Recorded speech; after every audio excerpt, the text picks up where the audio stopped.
सुनने का लाभ यानी कि मौका उनको मिलता है जिन्होंने अपने पूर्व जन्म में न जाने कैसे पुण्य किए हैं, तब उन्हें ऐसी पावन धरती यानी कि नर्मदा मैया के चरणों में बैठ करके श्रीमद् भागवत कथा सुनने का फल प्राप्त हो रहा है।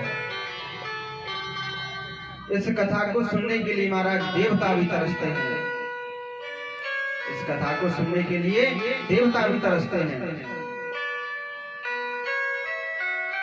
जो देवताओं को वस्तु नहीं मिल सकती वह हम जैसे तुच्छ प्राणियों को प्राप्त होती है। तो संत कहते हैं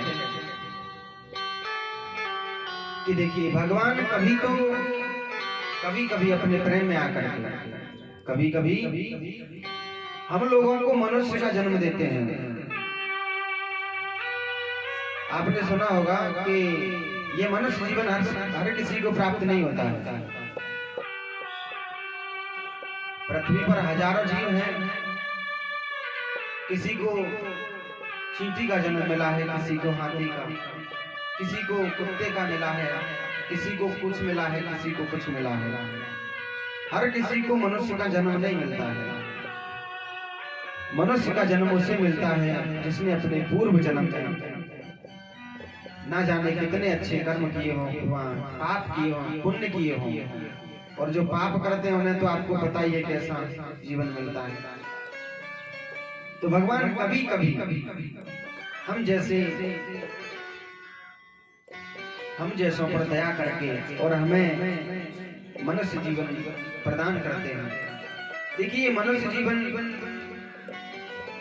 जब मिलता है, मनुष्य जीवन मनुष्य को, तो मनुष्य एक बात भूल जाता है। जब माँ के गर्भ में था, तो जब व्यक्ति मनुष्य अपनी माँ के गर्भ में होता है तो कभी इधर पलटता है, कभी इधर कभी उधर। अब उसे एक तरह का उसमें भोग नहीं लगते, यानी कि उसे कष्ट होता है उसमें। तो भगवान से प्रार्थना करता है, प्रभु से प्रार्थना करता है कि हे मेरे गोविंद, हे प्रभु जी, आप मुझे यहाँ से बाहर निकाल दीजिए,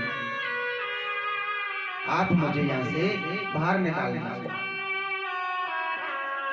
मैं नित्य भजन पूजा आपकी आराधना किया करूंगा। लेकिन जब गर्भ में था तब ये सब कह रहा था, और जैसे ही मैया के गर्भ से बाहर आया मनुष्य सब भूल जाता है। केवल उसे याद रहता है कि हमें घर कैसे चलाना है, धन कैसे कमाना है, ये याद रहता है। तो वही बात, जब मनुष्य संकट में होता है, किसी परेशानी में होता है, तब भगवान को याद करता है, तब भगवान को याद करता है। लेकिन जब सुख आ जाता है तो भगवान को भूल जाता है। अगर महाराज व्यक्ति भगवान को सुख में ही सिमरे, सुख में ही भगवान को याद करे, तो फिर दुख की घड़ी आए क्यों? हैं? भगवान को हम लोग दुख में बुलाते हैं। जैसे कि हमारे ऊपर कोई संकट पड़ा है, कहीं फंस गए अकेले जंगल में, सामने शेर खड़ा हुआ है, जंगल में अकेले हैं, सामने कोई जानवर खड़ा हुआ है, वह हमारी तरफ आ रहा है हमें खाने के लिए, तो हम प्रार्थना करेंगे, हे प्रभु हमें इससे एक बार बचा दे। तो मैं यहाँ आऊंगा, इस तीर्थ पे आऊंगा, तेरे दर्शन करने आऊंगा, 5 किलो का घंटा चढ़ाऊंगा। तो कैसे भी करके उसकी जान बच जाती है। जैसे ही घर आया तो सब भूल जाता है। तो भगवान विचार करते हैं कि जब तक इस पर विपत्ति थी तब ये मुझे याद करता था, लेकिन जैसे ही घर आया तो ये तो सब भूल गया कि मैंने क्या कहा था। तो कहने का तात्पर्य, अगर मनुष्य भगवान को सुख में ही याद करे तो दुख किस बात का होगा। तुलसीदास जी लिखते हैं कि दुख में सुमिरन सब करे, कि दुख में सुमिरन सब करे, और सुख में करे ना कोई। और जो सुख में सुमिरन करे, दुख का एको होए रे भैया, दुख का एको होए रे भैया।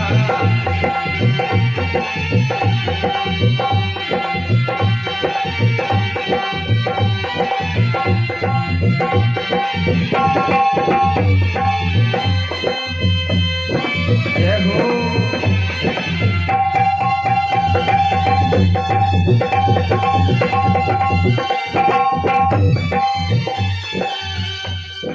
दुख में सुमिरन सब करे, सुख में करे न को। जो सुख में सुमिरन करे, दुख का एक होए रे भैया, दुख का एक होए। जय हो।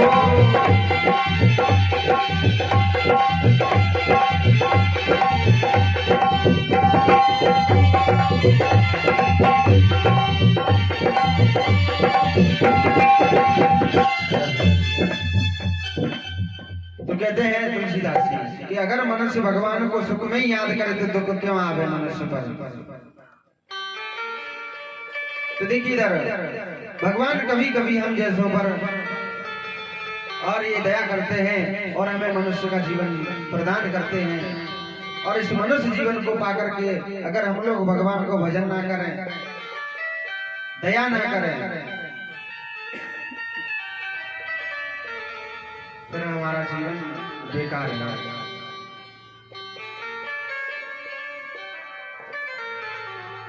इस मनुष्य जीवन को पाकर के भगवान का भजन ना करें, कथा इत्यादि सत्संग ना सुने, संतों के संग, संतों की वाणी ना सुने, तो ये जीवन लेना ही बेकार है।